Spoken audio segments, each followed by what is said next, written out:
Car companies are constantly coming up with new ideas. Sometimes they strike gold, like in 1996 when Cadillac created the rain-sensing wipers. And sometimes they create a total dumpster fire, like this ice maker option from a 1980s Toyota. But these 5 brilliant car designs never caught on. And the last one will really surprise you. First up, the fifth wheel. Ever have trouble parallel parking? It's actually one of the hardest things to learn when you first start driving a car, but this feature makes it so much easier. Here's how it works. The spare tire, which was usually mounted to the back of the car at this time, would lower onto the ground, lifting the rear wheels up. It would then grab power from the drive shaft and angle the rear of the car, allowing you to go in and out of tight spaces without too much work. Or you could just swing the car around entirely if you needed to. So why didn't we ever get this feature? Well, the inventor, Brooks Walker, tried to convince American car companies to implement his device. But due to its cost, about $1,600 of today's money,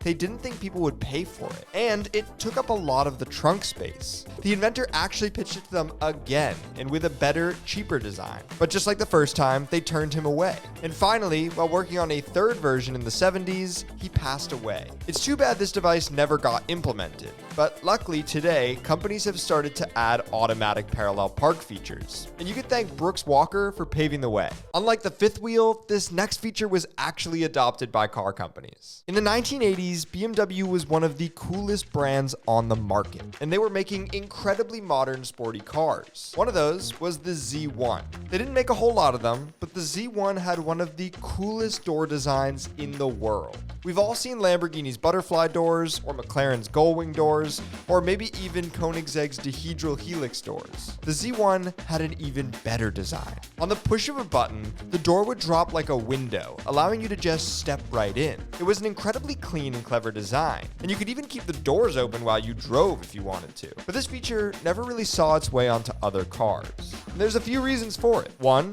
it's not cheap. There are a lot of mechanical bits that go into making it work. And the second problem is just that. Having so many small parts, especially when it's an electric mechanism, means something will go wrong at some point. And not being able to get in or out of your car is a serious problem. But these doors will still go down as some of the most interesting ever made. While the Z1 doors were expensive, this next feature was pretty cheap. And you can still find it on a few cars today. It's the Keypad Lock. American car companies have been adding this feature for years. And honestly, I thought it was stupid at first, but let me explain. Let's say you lose your key or lock your key in the car. It's embarrassing, but it happens. With this feature though, all you need to do is enter your code and boom, you're back in your car. You can even intentionally leave your keys in the car if you wanted to do something like whitewater rafting, where you almost certainly will drop them in the water. There are very few companies who still have this feature, but it does exist.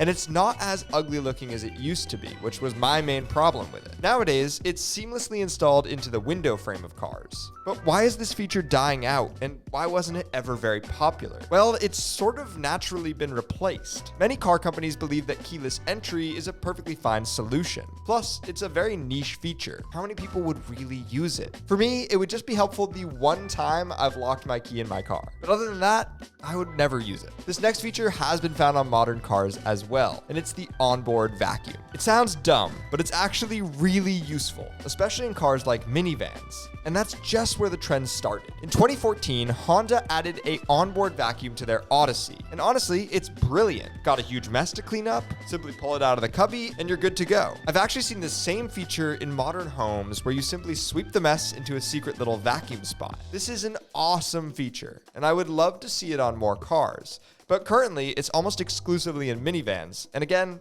I think it may just be too niche. This next feature is by far my favorite, and I think the best. And it's actually made by Bose, the speaker company. They had the idea to jack up a loudspeaker's electromagnetic driver and create car suspension with it. It sounds complicated, but look at this demo real quick. The first car has regular suspension, and you can see that the body rolls a little bit when it hits bumps. That's normal. All cars do this, even if it's a Rolls Royce. But look at the second car. It has their Bose suspension in it, and the car stays completely flat. It can even leap over obstacles like a horse. It's actually insane. So let's say you're drinking a hot cup of coffee on your way to work and you hit a pothole in the road. Boom, now you got hot coffee all over places you don't want it. But with this Bose suspension, it won't feel like you ever even hit a bump. As you might have guessed, after this demo came out in 2004, there was a lot of companies wanting the tech. But like all the other great features we've talked about, they quickly found issues. One, it was very heavy. All that tech makes the car weigh substantially more. And two, it was very, very expensive.